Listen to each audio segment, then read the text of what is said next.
Temperature getting warmer today, lots more airplanes and stuff in the air.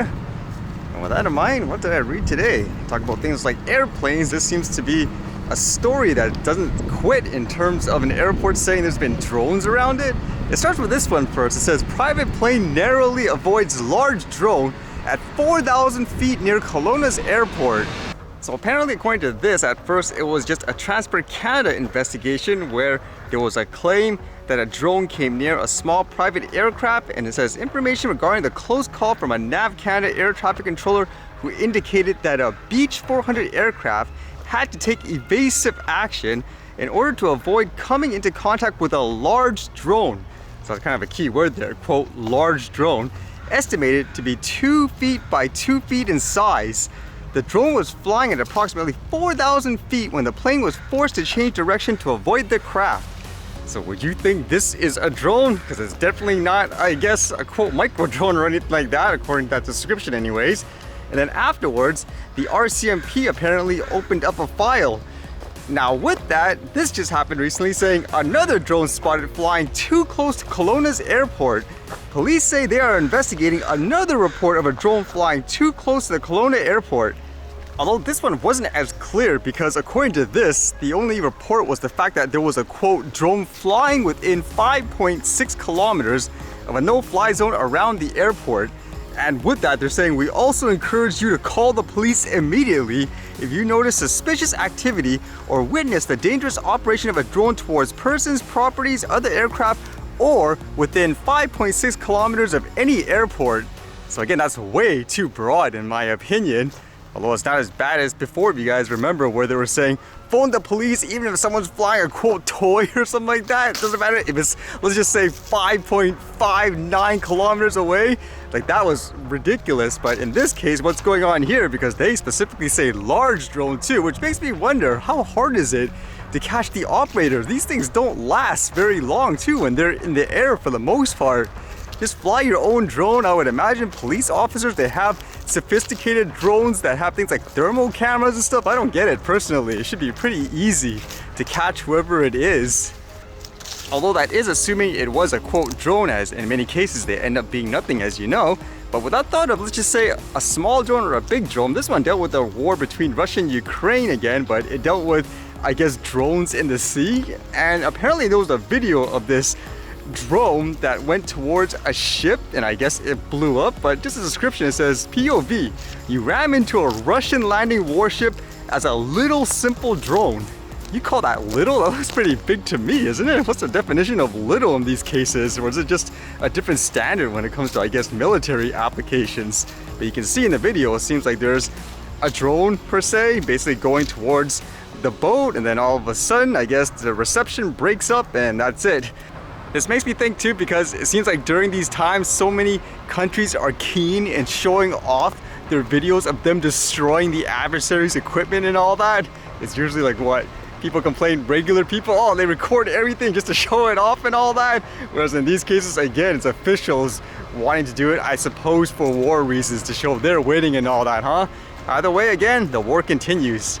And this was popping up everywhere just recently, actually, where apparently in the US, there's a huge cyber attack, specifically in its hospital networks for some reason. This one says, hospital networks in several US states under cyber attack, essential services suspended.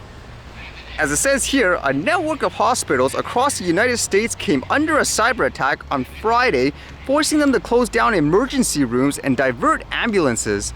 Many primary care services were also shut down as the hospital administration was working to determine the extent of the damage. Currently, it is unknown who or which group is responsible for the cyber attack.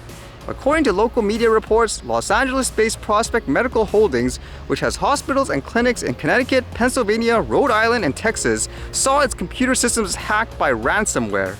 Prospect Medical Holdings Inc. recently experienced a data security incident that has disrupted our operations, the company said in a statement. Upon learning of this, we took our systems offline to protect them and launched an investigation with the help of a third-party cybersecurity specialist. While our investigation continues, we are focused on addressing the pressing needs of our patients as we work diligently to return to normal operations as quickly as possible. So why hospitals too? You have to wonder. At first, you may think, for example, well, maybe it's to disrupt things like patient care and all that? Could it possibly be things, for example, like data? They want to get rid of some information as well.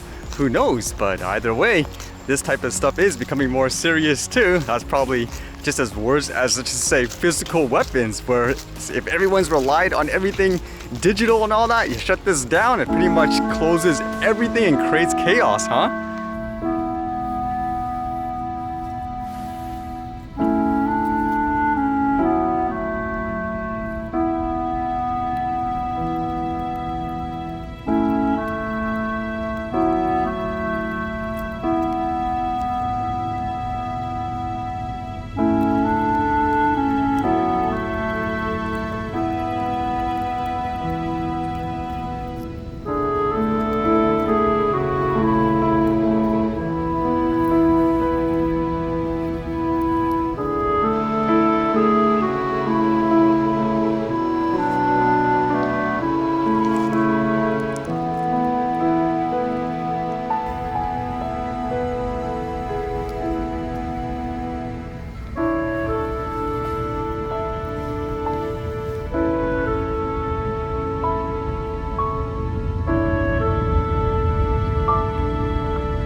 Alright, see you guys later.